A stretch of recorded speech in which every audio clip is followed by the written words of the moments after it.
Now, as global leaders meet in Davos, one country is drawing unusual attention: India.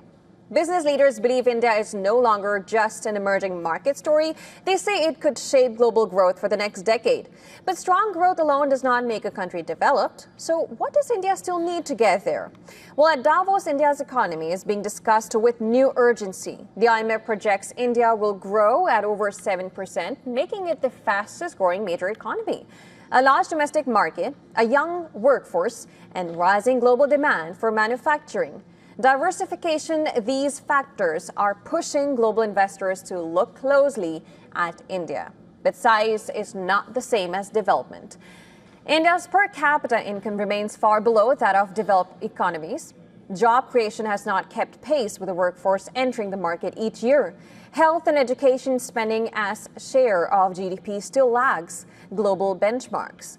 Global experts at Davos warn that sustained growth must translate into better living standards, stronger institutions, and broader income gains. Well, to move into the developed economy league, India needs deeper reforms, higher manufacturing productivity, more private investment, better quality jobs, not just more jobs, education systems aligned to future skills, healthcare that supports a productive workforce, and faster urban infrastructure development. Now, global leaders say India has momentum, but the next phase will depend on execution, reforms, and inclusion.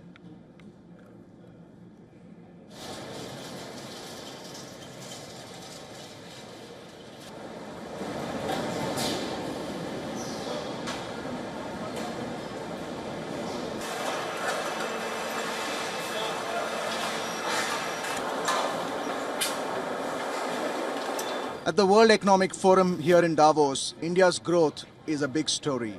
Can India be the third largest economy? There was a panel on this.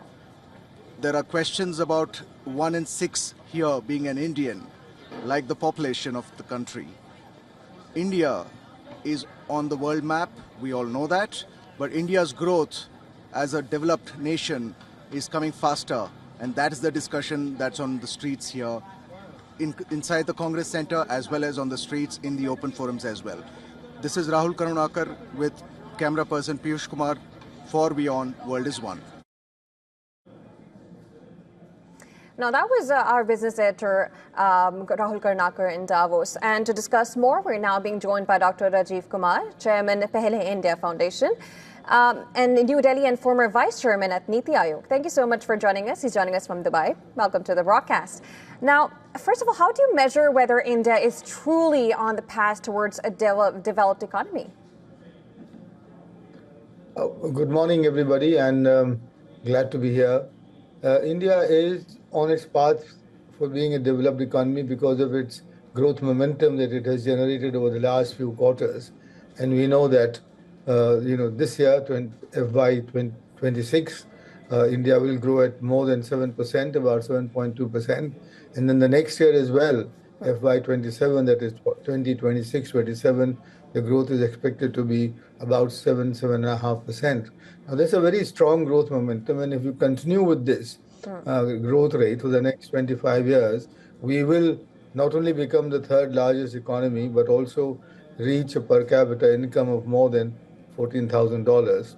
And that will put us in the category of World Bank's high income economy. So I feel rather assured that with this momentum, the reforms that are being undertaken, and the states now joining the growth, the growth roadway, growth pathway, the infrastructure development, India is well and truly on its way to become a high income economy by the time we reach the centenary of our independence.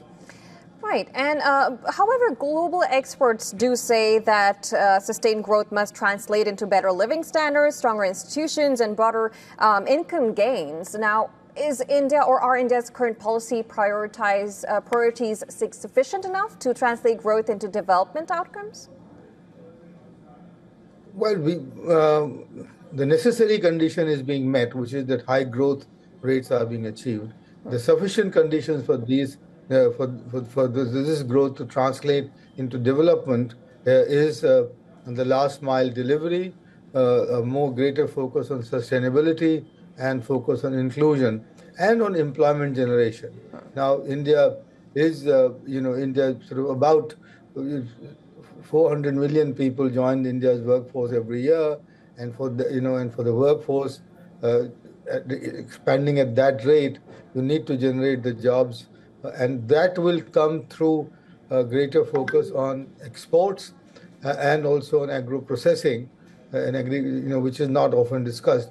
So I think policy reforms, for example, the ones that announced recently about the codification of the labor laws, plus also a greater promotion for the private sector, ease of doing business, all that will translate into the development outcomes. The other key factors is greater public spending on health and education, and improving the quality of both education and health for the large masses of our country. The access is now being improved considerably, but the quality remains to be improved further. And once that happens, then we will get much better human development indicator outlooks. But let's remember that already India's India has moved more than 500 million people out of extreme poverty, and in the multi-dimensional poverty index, India is shown to be doing much better. So therefore, there is clearly, some development outcomes, but Right. To improve them further, we will need to focus on sustainability and inclusion. And you've mentioned different sectors: health, jobs, and of course education. And you've been a former vice chairman at Niti Aayog. So according to you, or in your view, what is the single most important step India must take today to make their vision a reality? The most important step is for government to become a supportive instrument to private sector development, and to promote private enterprise, and to create the trust between the government and the industry, for them to both work together for achieving India's goal and objectives. Now, essentially, what I'm saying is that the private sector, the private enterprise, has been and will be the main driver of India's growth and development. And so, therefore, now the more focus that the central government and the state governments give on ease of doing business, on making it easier and better for the private sector to carry on its business, the greater investment flows will happen, and with greater investment flows, more employment will be generated. So the single important step is for Right. for the government to promote private enterprise.